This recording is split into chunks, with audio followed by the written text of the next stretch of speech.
અમેરિકામાં ઇમિગ્રેશનને લઈને અત્યારે જે ચેન્જીસ થઈ રહ્યા છે એમાં હવે એક નવો અને બહુ મોટો ટર્ન આવ્યો છે. ટ્રમ્પ એડમિનિસ્ટ્રેશન હવે અસાઇલમ સિસ્ટમને લઈને ખુલીને કહી રહ્યું છે કે એક હ્યુજ લૂપહોલ બની ગયું છે. તો આપણે જોઈશું કે લૂપહોલ શું છે, એને બંધ કરવાનો શું પ્લાન છે, સરકાર અસાઇલમ સિકર્સની સાથે હવે શું કરવાની છે અને એની અસર ઇન્ડિયન માઇગ્રન્ટ્સ અને સ્ટુડન્ટ્સ પર કેવી પડી શકે છે.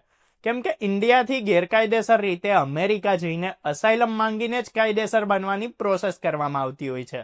તો હવે એ પ્રોસેસ પર શું નવી અપડેટ આવી છે જોઈ લઈએ. તો સૌથી પહેલા એ સમજવું જરૂરી છે કે અસાઇલમ શું હોય છે. તો અસાઇલમનો મિનિંગ છે કે જો કોઈ વ્યક્તિ પોતાના દેશમાં જોખમ, વાયોલન્સ કે પરસિક્યુશનથી ડરે છે તો બીજા કોઈ દેશમાં પ્રોટેક્શન માંગી શકે છે. ટ્રમ્પ એડમિનિસ્ટ્રેશનનું ક્લિયર કેવું છે કે અસાઇલમને બેકડોર એન્ટ્રી તરીકે ઉપયોગમાં લેવામાં આવી રહ્યું છે. એટલે લોકો ડાયરેક્ટ પોતાના દેશથી નહીં પણ બીજા કેટલાય દેશોમાં થઈને અમેરિકા પહોંચે છે અને પછી અસાઇલમ માંગે છે. હવે સરકારનું માનવું છે કે જો કોઈ વ્યક્તિ પહેલેથી સેફ દેશોથી પસાર થઈ ચૂક્યો છે તો એને અમેરિકામાં અસાઇલમ માંગવાનો હક ના હોવો જોઈએ. હવે આ વિચાર પ્રમાણે ડિપાર્ટમેન્ટ ઓફ હોમલેન્ડ સિક્યુરિટી એક નવી સ્ટ્રેટેજી અપનાવી રહ્યું છે. એ સ્ટ્રેટેજી પ્રમાણે સરકાર કોર્ટને કહી રહી છે કે અસાઇલમ કેસીસને પ્રોપર હિયરિંગ વગર જ ડિસમિસ કરી દેવામાં આવે. એટલે જજ આખો કેસ સાંભળ્યા વગર જ ડિસિઝન કરી શકે કે વ્યક્તિ અમેરિકામાં અસાઇલમ માટે એલિજિબલ છે કે નથી. આ પ્લાનનો સૌથી મોટો હિસ્સો છે થર્ડ કન્ટ્રી રિમૂવલ. એનો મિનિંગ એ છે કે જો અમેરિકાને લાગે છે કે કોઈ વ્યક્તિ થર્ડ કન્ટ્રીમાં સેફ રહી શકે છે તો એને ત્યાં જ મોકલી દેવામાં આવે, ચાહે વ્યક્તિને એ દેશથી કોઈ કનેક્શન હોય કે ના હોય. આ પ્રોસેસમાં અસાઇલમ સિકરને અમેરિકામાં કેસ લડવાનો ચાન્સય નથી આપવામાં આવી રહ્યો.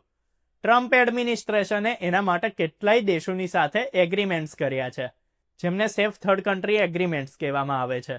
એ દેશોનો રેકોર્ડ એવો રહ્યો છે કે જે ગેંગ વાયોલન્સ, ઇન્સ્ટેબિલિટી અને હ્યુમન રાઇટ્સ ઇસ્યુઝ પહેલેથી જ રહ્યા છે. એમ છતાંય અમેરિકા એ દેશોમાં અસાઇલમ સિકર્સને મોકલવાનું પ્લાનિંગ કરી રહ્યું છે. સરકારનો ગોલ બહુ ક્લિયર છે. ટ્રમ્પ એડમિનિસ્ટ્રેશનનો એન્યુઅલ ડિપોર્ટેશન ટાર્ગેટ લગભગ 1 મિલિયન લોકોનો છે.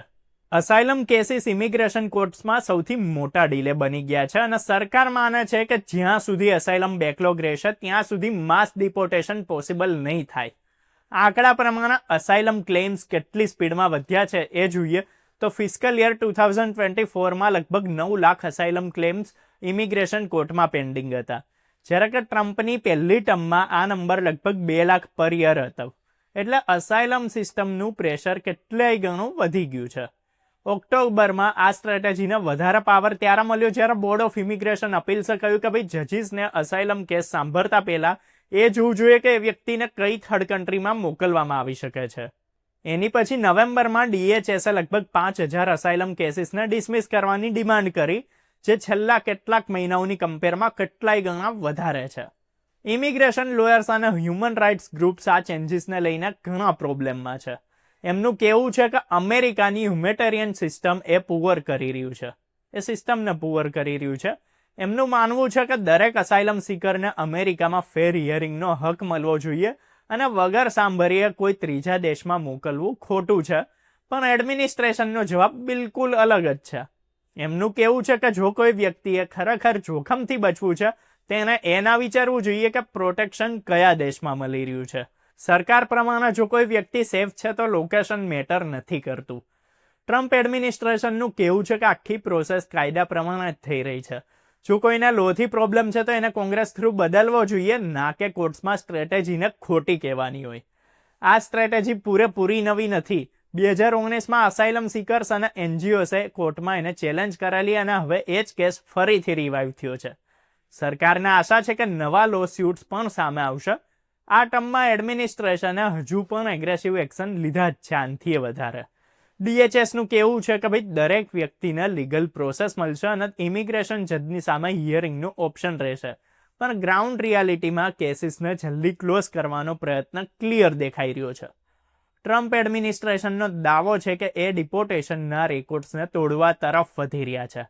એવું અનુમાન છે કે પહેલા વર્ષના અંત સુધી લગભગ 6 લાખ રિમૂવલ્સ થઈ શકે છે, જે ઓબામા એડમિનિસ્ટ્રેશનના પીકથી પણ વધારે છે. ઇન્ડિયન માઇગ્રન્ટ્સ માટે સમજવું બહુ જરૂરી છે કે અસાઇલમ રૂટ હવે પહેલા જેવો નથી રહ્યો. જો કોઈ ઇન્ડિયન સ્ટુડન્ટ, વર્કર કે વિઝિટર કોઈ પણ રીતના ઇમિગ્રેશન ઇસ્યુમાં ફસાય છે તો લીગલ સ્ટેટસ, ડોક્યુમેન્ટ્સ અને ટ્રાવેલ હિસ્ટ્રીને લઈને એક્સ્ટ્રા કેરફુલ રહેવું બહુ જ જરૂરી છે. અસાઇલમ કે હ્યુમેનિટેરિયન રૂટ્સ પર ડિપેન્ડ કરવો હવે વધારે રિસ્કી થઈ ગયું છે. આખા મુદ્દે તમારો શું ઓપિનિયન છે કમેન્ટ્સ કરીને જણાવો, અને આવી જ અપડેટ્સ અને ઇન્ફોર્મેશન માટે જોતા રહો, ફોલો કરો, સબસ્ક્રાઇબ કરો અર્બન ગુજરાતી.